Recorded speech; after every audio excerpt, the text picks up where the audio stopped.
السلام عليكم اخوان. دقت صافرة انذار. نتمنى كاع الناس انهم ياخذوا الامر بجديه. اخوان، حنا في حاله طوارئ.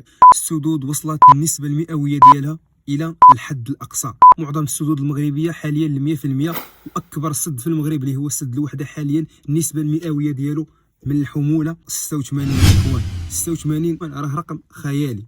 تعرف شنو هي السد؟ اكبر سد في المغرب الحموله ديالو واصله 86، مع العلم ان السدود الاخرى اللي في بلادنا واصله ل 100%. مثلا واد المخازن اللي هنا في القصر الكبير، وانتم شفتوا الحاله اللي عايشينها الناس في القصر الكبير حاليا.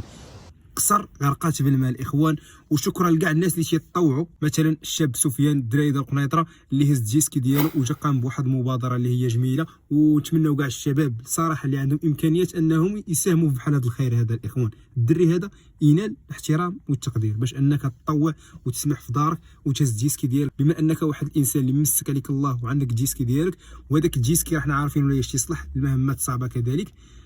الدري هذا فريمون يستحق التقدير. الله القسم تحيه ليه من هذا المنبر هذا، حيت فريمون الناس ديال القصر حاليا عايشين في حاله هلع. وكيف ما تنشوفوا ان القصر الشوارع ديالو او الطرقات اصبحت مغمره بالمياه الاخوان.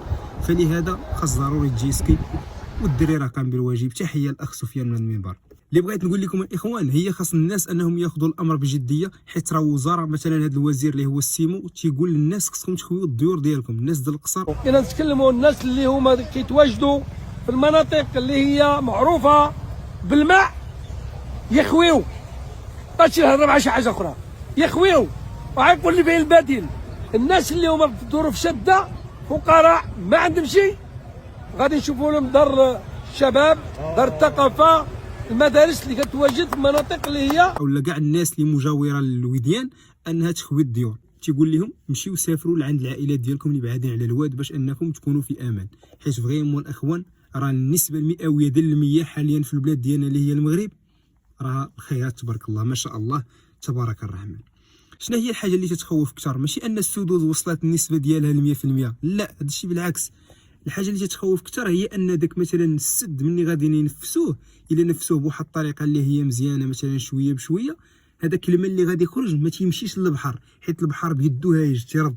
فلذلك الماء اللي غادي يخرج من السد وغادي يمشي على اساس غادي يمشي يهود في البحر، البحر تيرجع الماء تيبقى حابس. هذاك هو اللي تيخليه يتسبب لنا في فيضان الاخوان. فلهذا الاخوان نتمنى كاع الناس ياخذوا الامر بجديه ويديروا الحيطه والحذر، والسلامه ديال الجميع تتهمنا كاملين.